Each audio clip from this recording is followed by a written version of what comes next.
Today on the channel, we are going to be reviewing the Phantom new story, the Klutz Klan, in issue number 1210.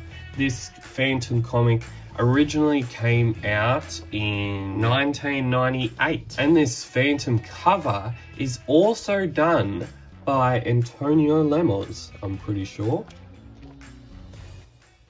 Or is it? Cover's done by Antonio Lemos, I'm pretty sure. It doesn't look like it. Can't find his name. Oh, well, the cover is done by someone. And those two covers, the back and front cover actually look like a panel that's taken from within. Does it actually say who the cover's done by? No, it does not.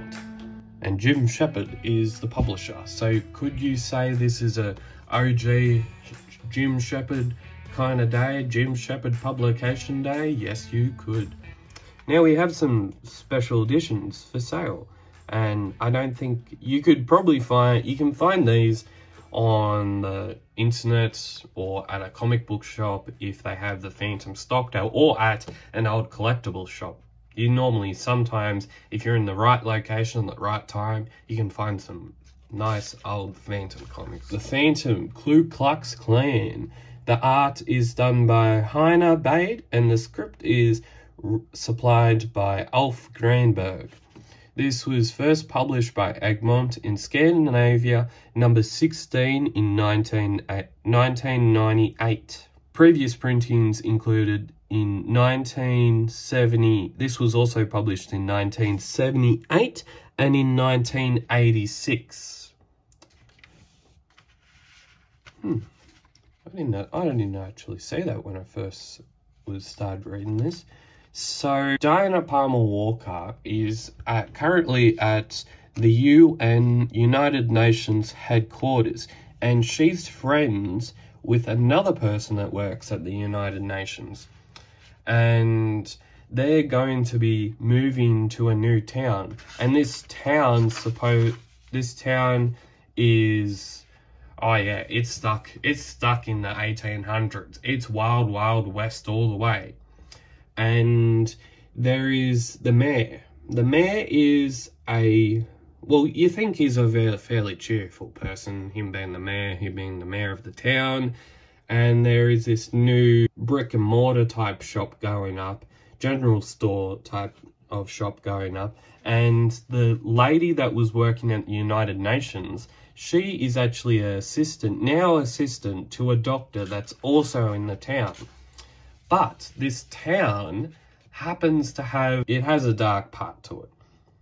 And I'm not going to spoil it because we have the sheriffs of the town, and I'm not going to spoil it, but they have a big role in this story. And so they come and they have a little checkup with this guy that's now running the new general store. And so then they are starting to be not that entirely impressed, all for the wrong reasons, of course. And because of that, they destroy some of his stuff in his shop. And throughout this story, they continue to do that. They continue to pester him and annoy him and pretty much intimidate him to the point where he's not welcome. And so we have it. We have the first appearance of the Klutz Klan that pretty much runs this town. And the doctor knows about it. They assemble, and they have a big burning cross up in the hill where no one can see it, obviously. But at night time, it's illuminated in the darkness. So if you are opening your windows, if you're in this story, you could probably see it. And the conspirators in the town know it as is the signal, calling them yet again to another meeting. And soon they are assembled. We all know why we are gathered. A upstart has gone into business. As a shopkeeper in our town, he must be stopped, brothers. Now, this story, when I first read it, I knew what was going to happen.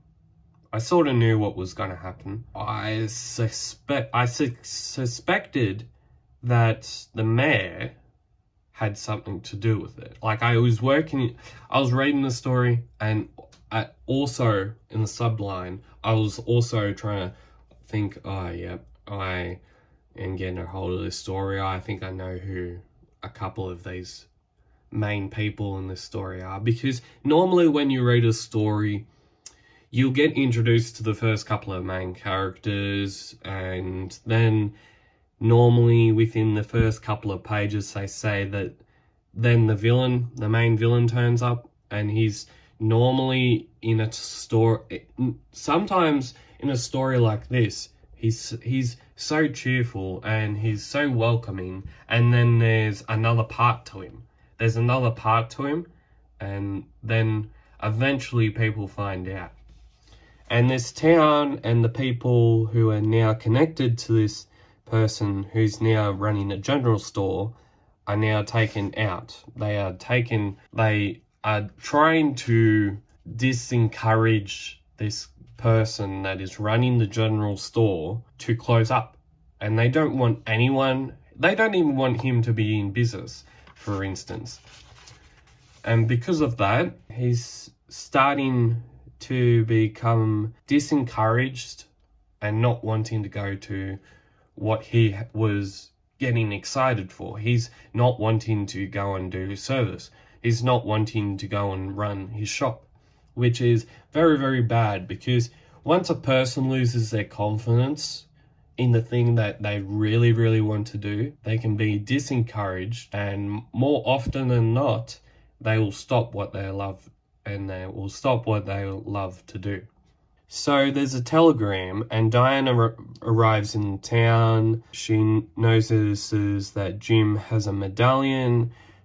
She then sends a telegram to the Phantom. The Phantom comes. The Phantom works out what's going on, helps the guy running the general store, and by the end of this story is coming to a mad climax. They convict the poor guy that's running the general store of pretty much nothing. They convict him of trying to throw a punch at a sheriff, which isn't good, but he doesn't even do anything. He was encouraged in a way that is bad, and everything that he thinks is good turns out to be bad, but isn't bad at all.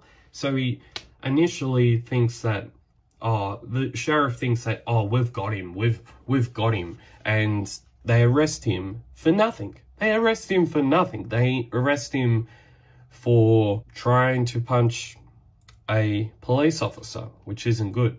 So now they have something on him, and now there's a court day, and everyone in the town is at that court. The person that's in the courtroom is connected in a way to this Ku Klux Klan.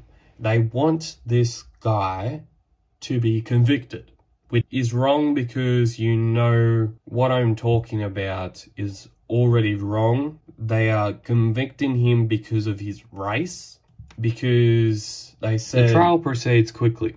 We've now heard the prosecution's case against you. Do you have anything to say in your own defense? And he doesn't even have a lawyer at this point. Jim Carter: I am innocent, Your Honor.